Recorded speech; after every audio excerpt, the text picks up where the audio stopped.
사무엘하가 지금 성경 읽기에 들어갔는데요. 잘 따라오고 계십니까? 사무엘하는 다윗이 강성해지는 시간을 얘기하고 있어요. 사무엘상까지는 고생하는 다윗을 만납니다. 계속 고생해요. 쫓기고 계속 쫓기고. 그런데 사무엘상의 맨 마지막에 사울이 죽으면서 상황이 전환됩니다. 그래서 사무엘하를 펼치면 와, 이제부터 다윗이 어떻게 펼쳐질지 기대가 되고 진짜로 다윗이 점점 강해지는 다윗, 아주 강성해지는 다윗을 만나게 됩니다. 그래서 사무엘하, 오늘 이 사무엘하 3장 1절 말씀도 그렇지만 더 강력한 말씀이 5장에 나와요. 혹시 성경책 가지고 계신 분들은 5장 10절에 보면 이렇게 되어 있습니다. 다윗의 강성함이 5장 10절에 보면 이렇게 아주 드러납니다. 같이 읽습니다. 시작. 만군의 하나님 여호와께서 함께 계시니 다윗이 점점 강성하여 가니라. 다윗의 강성함에 대한 이야기가 사무엘하입니다. 제가 오늘 이 다윗의 강성함을 들여다보다가 놀랍게도 강성함이 하루아침에 주어진 것이 아니고 귀결로서의 강성함이라는 것을 만나게 되었습니다. 그래서 그것을 찾다가 만난 단어가 바로 이 절실함이라는 단어였습니다. 절실함에 대한 이야기를 시작으로 오늘 설교를 시작하겠습니다. 제가 스포츠를 좋아하는 건 만인이 다 압니다. 오죽했으면 아이가 스포츠를 하겠습니까? 그죠? 그런데 저는 관람만 좋아한다고 늘 말씀을 드렸습니다. 그죠? 2025년도 충북 청주 FC와 서울 이랜드의 경기에서 일어난 일입니다.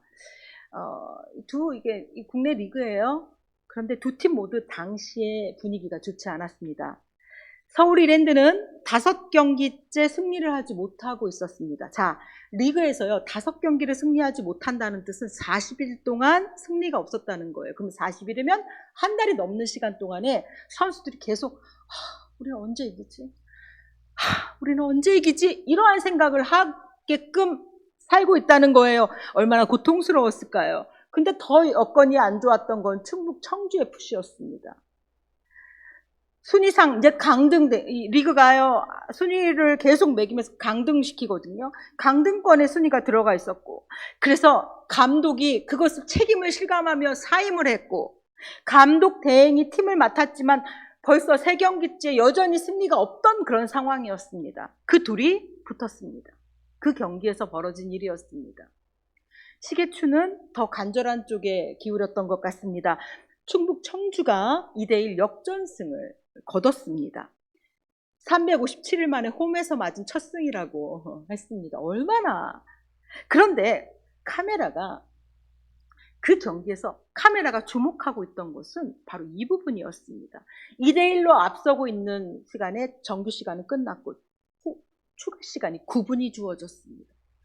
9분 동안 카메라가 어디로 갔냐면 이 감독 대행을 맡고 있었던 이 최상현 코치의 모습으로 카메라가 비추는 겁니다. 바로 이런 모습이었습니다. 최상현 코치가 이게 지금 무릎을 꿇고 있는 상황이에요. 무릎을 꿇고 있는 상황에서 이렇게 지금 후반전이 딱 시작되다 위에 지금 플러스 8 나오죠. 그러니까 계속 이러고 있는 거예요. 그러다가 조금 지나니까 또 이렇게 해요. 그 경기를 못 보고 지금 계속 필드를 보지를 못하고 이러고 있습니다.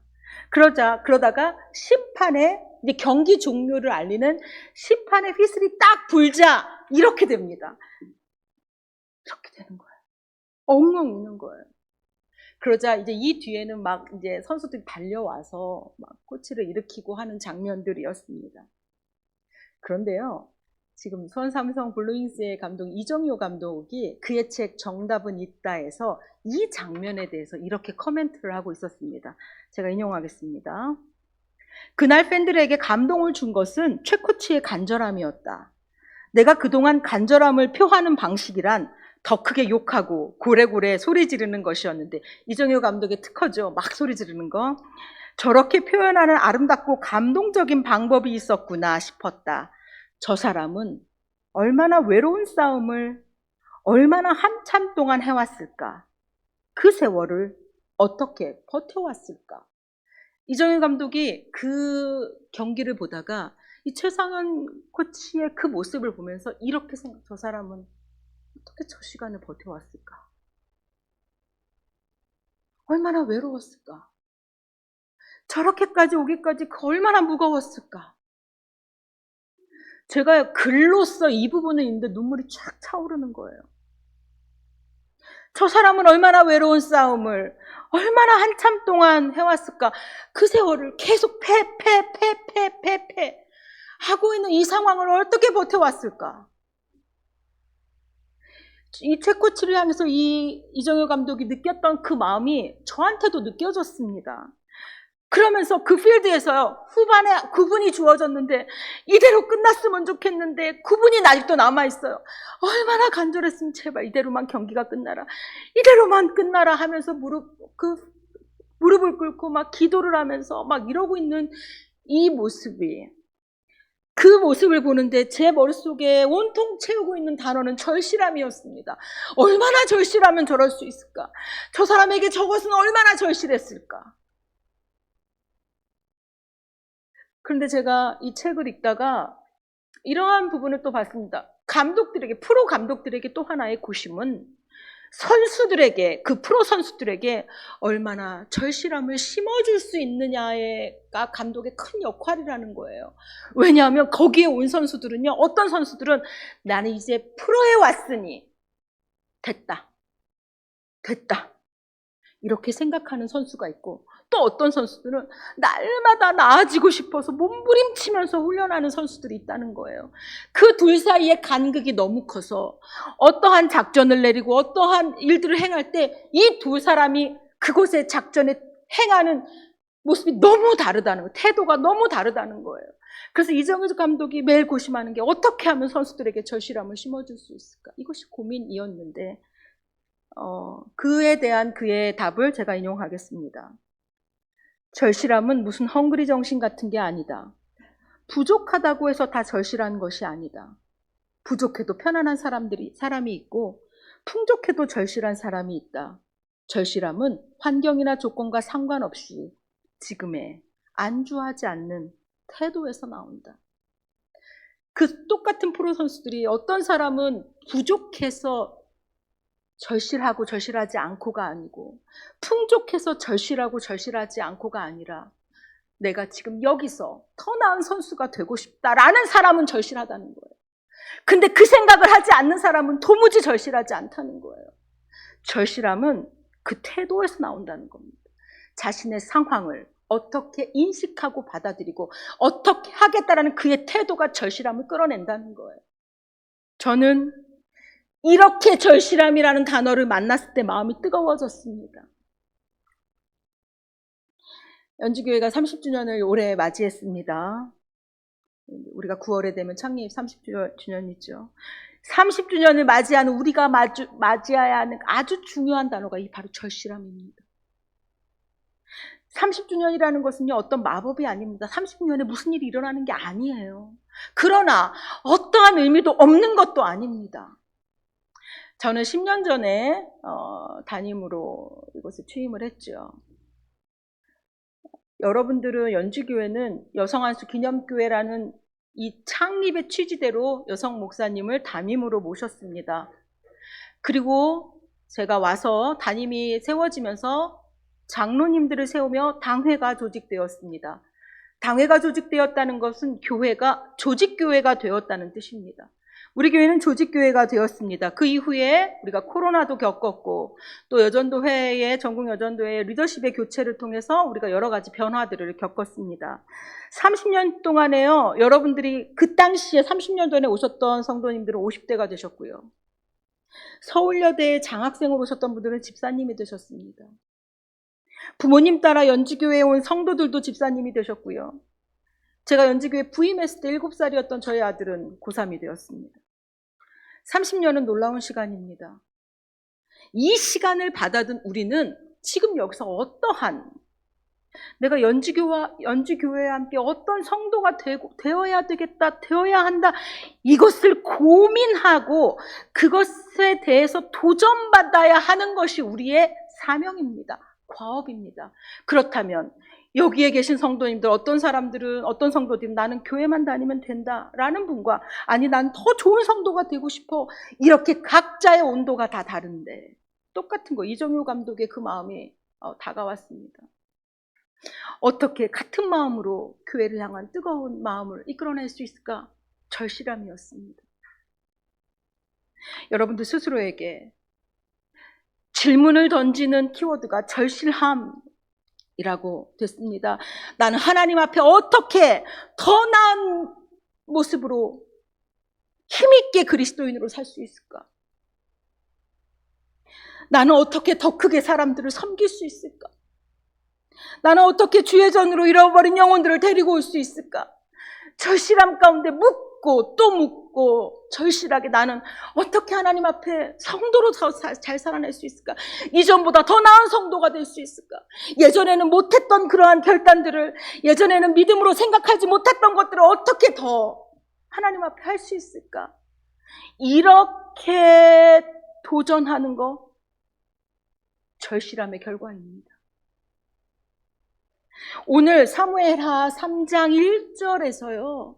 오늘 사무엘하 3장 1절은 귀결이에요. 강성함. 다윗이 강해졌다는 결론적인 이야기입니다. 그런데 그 앞에 사무엘상부터 이어지는 전체가요. 이랬기 때문에 강성해진 거예요.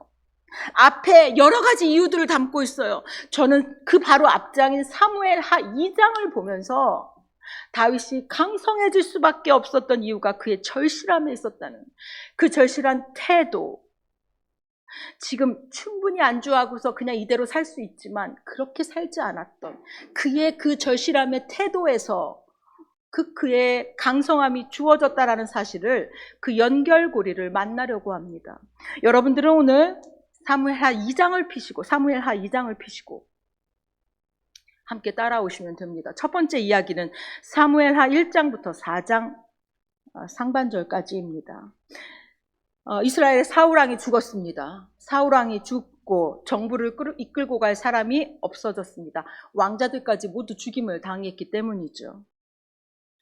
사울왕이 죽었기 때문에 이제 다윗은 이스라엘 돌아가도 됩니다. 그때 이제 드디어 오랜 시간 나를 괴롭혔던 문제가 끝났어요. 다윗이 한 발짝만 움직여도 바로 사울에게 정체가 어디로 갑니다. 이렇게 알려지는 그러한 인생을 살았어요. 근데 그 사울이 죽었어요. 이제 고민이 끝났습니다. 이제 자유로워졌어요.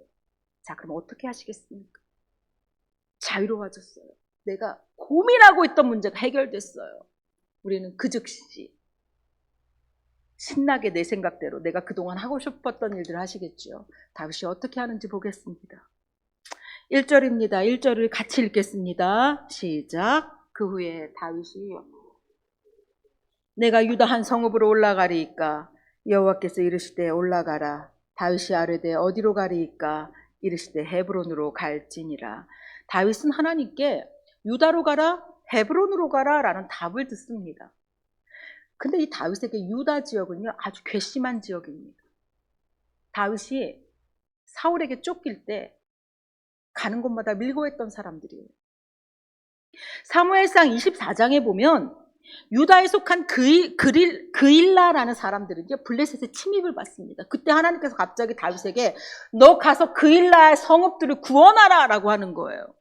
하나님, 제가 지금 쫓기는 몸인데 제가 나타나면 사울이 당장 득달같이 올 텐데 제가 어떻게 가서 그들을 구합니까? 라고 하자. 가라, 내가 승리하게 한다 라고 해서 사무엘상 24장 한번 보겠습니다. 사무엘상 23장 4절. 사무엘상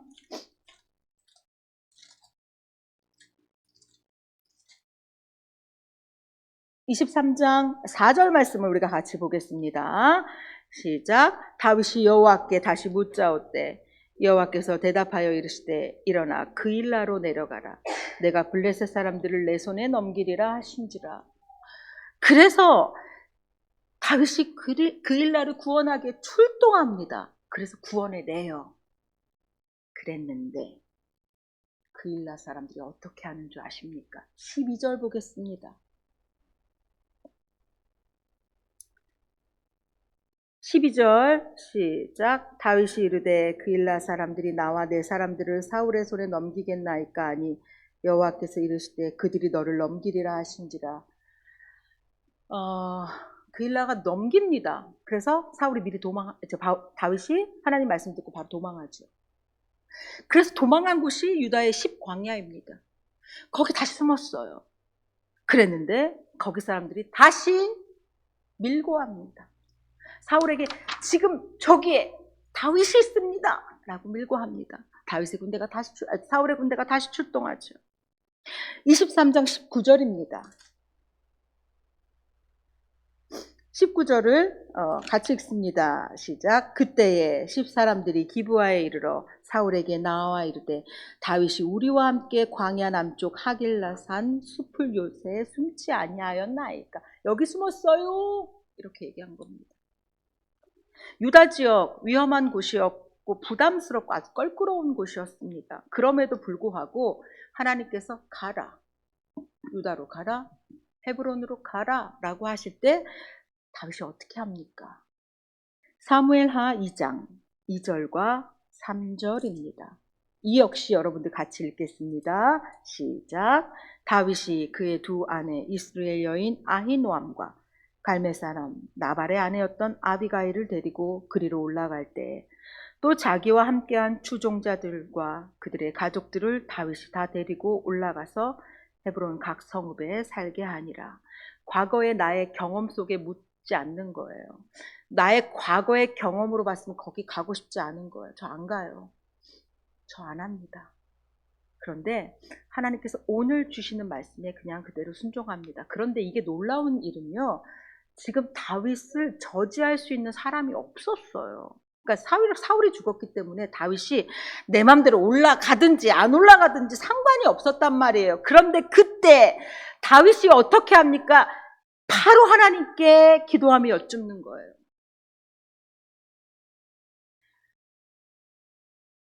그리고 다윗은 하나님께서 주셨으니 하나님께서 책임진다는 마음으로 올라갑니다. 거기에 하나님께서 무엇을 예비해 놓고 계셨는지 아십니까? 여러분, 소름 돋을 준비하십시오. 하나님께서 이렇게 하나님 말씀 따라서 껄끄럽고 가기 싫고 그랬지만 말씀 따라간 그에게 어떻게 해주셨는지 2장 4절 상반절입니다. 시작.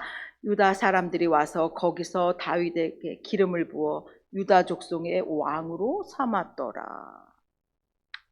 지금 놀라운 일이에요. 지금 유다가 어떤 사람들이었던지 들으셨죠? 유다 사람들이 몰려오더니요, 다윗에게 자신의 왕이 되어달라고 하는 거예요. 자신들을 고발했고 밀고 했던 그들이 지금 자신들의 왕이 되어달라고 얘기하고 있는 장면들이 지금 여기서 벌어지고 있어요. 자, 다윗이 한 곱이 넘겼다. 나 이제 못다한 거, 그동안 사울에게 쫓기느라고 못했던 그냥 내 맘대로 좀 한번 살아보자 라고 해도 우리가 다윗의 인생을 보면 뭐라고 할 수가 없어요. 그런데 변함없이 그것과 상관없이 기도하고 움직이고 하나님 말씀에 따라서 네 알겠습니다 움직이는 다윗이요, 그 절실함을 안고서 행하자. 거기에 예비한 은혜가 있는 거예요. 다윗이 유다의 왕이 될 것이라고 본인이 생각했는지 안 했는지 저는 알 수 없으나 하나님께서 다윗이 하나님의 뜻과 약속을 향해 절실하게 걸어가고 있는 그 자리에 예비하시는 겁니다. 지금 발견하고 계십니까? 절실함과 강성함의 이 연관성이 지금 보이십니까? 다윗의 입장에서 보면 커다란 어려움이 제거되어 있는 상태에서 이제 나는 자유다, 난 드디어, 그러나 거기에 안주하지 않습니다. 거기서 더 크게, 사울이 없는 상황에서 더 크게 하나님을 의지하는 거예요. 내 맘대로 올라가든지 안 올라가든지 상관없을 텐데 또 묻는 거예요. 하나님 앞에 그 태도로, 그 절실함으로 하나님 앞에 나가자. 그 절실함으로 여전히 하나님 앞에 서자. 하나님이 예비하셨습니다. 유다의 왕을 예비하시는 거예요. 이것은 다윗이 얻은 강성한 부분입니다. 두 번째 부분입니다.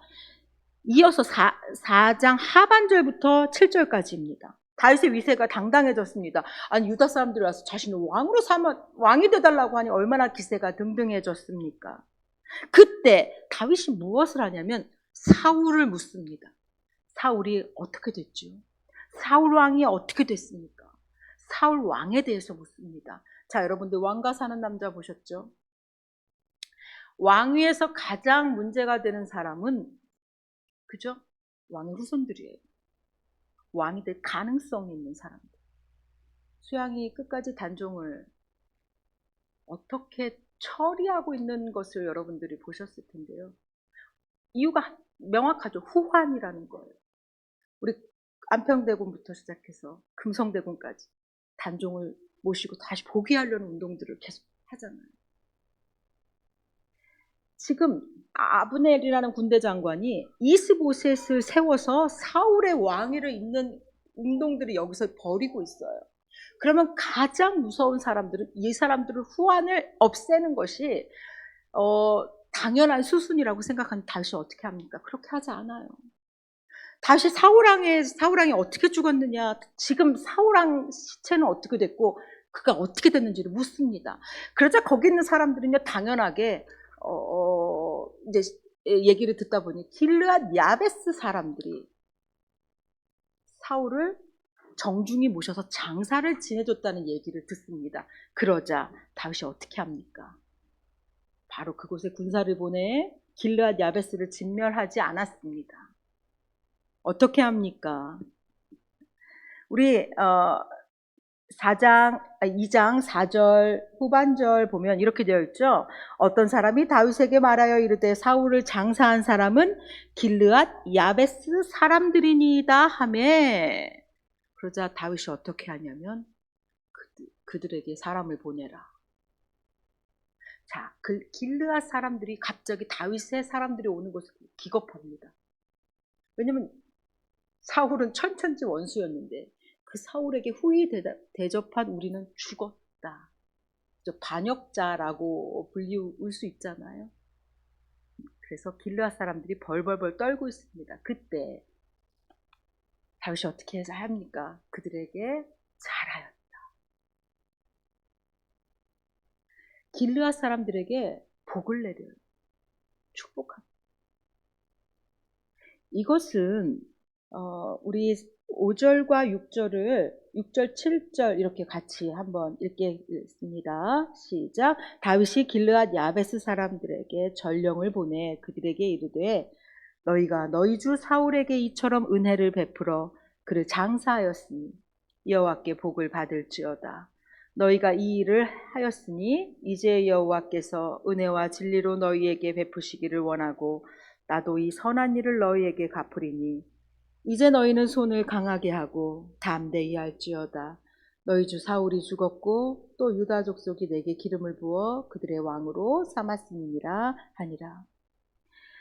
길르앗 사람들은 사울을 좋아했던 사람들입니다. 그러면 다윗에게는 반감을 가질 수 있는 사람들이에요. 다윗이 왕이 됐을 때 가장 위험할 수 있는 사람들이 길르앗 야베스 사람들이죠. 이 사람들에게 다윗이 어떻게 했는지, 다윗이 사울을 존경했던 그것을 그대로 인정하는 거예요. 왜냐하면 하나님이 세우신 사울이기 때문에. 다윗은 하나님의 질서를 인정하는 겁니다. 개인의 감정을 넘어서 하나님께서 세운 그 사울을 정중하게 대해준 길르앗 사람들에게 고마움을 표하고 감사하고 복을 내리는 겁니다. 이것은요 정말로 어려운 일이에요. 특별히 지금 다윗이 처해진 상황에서 보면 더 어려운 일입니다. 그런데 그가 그렇게 하는 거예요. 왜요? 하나님 앞에서 살아가는 거예요. 하나님 앞이기 때문에, 하나님께서 사울을 세우셨기 때문에, 그리고 패하셨기 때문에, 하나님 손에 있기 때문에 그것은 내 영역이 아니다라는 것을 분명하게 인지하는 거죠. 이제 내 시대다라고 생각했으면 길르앗 사람들 전멸시키죠.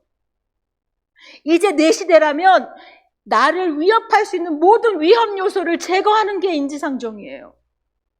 그러나 길르앗 사람들을 응징하면서 이제 다윗의 세상이 열렸다라고 하는 것이 아니라 하나님의 질서를 존중하고 하나님께서 세우신 사람에 대한 존중을 다하면서 축복하는 거, 다윗의 모습입니다. 이것은 하나님 앞에 내가 더 어떻게 내가 잘 살 수 있을지 고민하지 않는 사람들이 할 수 없는 일이에요. 하나님을 붙들고서 끝까지 하나님의 질서를 바라보고 하나님의 약속을 바라보지 않는 사람들이 할 수 없는 일입니다. 여러분들은 어떠십니까? 여러분들은 지금 그 약속을 바라보면서 그렇게 절실하게 하나님을 붙들면서 걸어가고 계십니까? 절실함이 바로 이건데, 놀라운 일은요, 이 사건이 나중에 어떻게 되냐면 다윗이 온 이스라엘의 왕으로 받아들여지는데 이 길르앗 야베스 사람들이 같이 받아들여지는 거예요. 설교는 아직도 많이 남았지만 여기까지만 하겠습니다. 오늘 이후의 이야기 역시도 하나님의 약속을 끝까지 붙드는 사람들이 가진 절실함이, 강성함은 하나님이 주시는 겁니다. 강성함은 절실하게 하나님 앞에서 살려고 노력하는 과정 속에서 하나님이 예비하신 은혜예요. 우리는 강성해지려고 노력합니다. 이거 인과관계가 바뀐 거예요. 우선순위가 바뀐 겁니다. 우리가 오늘 여기서 하나님 앞에 어떻게 내가 좋은 성도로 살 수 있을까? 하나님, 제가 어떻게 하나님 앞에 믿음을 가지고 하나님의 약속을 붙들고 살 수 있습니까? 이 절실함으로 여러분의 살아가실 때 하나님의 예비하신 은혜를 만나실 겁니다. 우리 하나님께서 그렇게 허락하실 줄 믿습니다. 이 한 주 하나님, 좋은 성도로 제가 하나님 앞에 살아가게 해주십시오. 더 큰 믿음으로 하나님을 의지하게 해주십시오. 더 크게 하나님 앞에 기도하고 더 크게 하나님 앞에 찬양하며 하나님 앞에 좋은 성도로 살게 해주십시오. 이것이 우리의 절실함의 소원이시기를 간절히 소원합니다. 기도하겠습니다. 하나님, 다윗의 절실함을 면면히 들여다보다가 우리의 믿음 없음에 화들짝 놀랍니다. 어느 일이 하나 해결되면 금세 내 맘대로 살고 싶은 충동 속에 휩싸이는 우리입니다. 하나님, 오늘의 말씀을 다시 굳게 기억하게 하옵소서.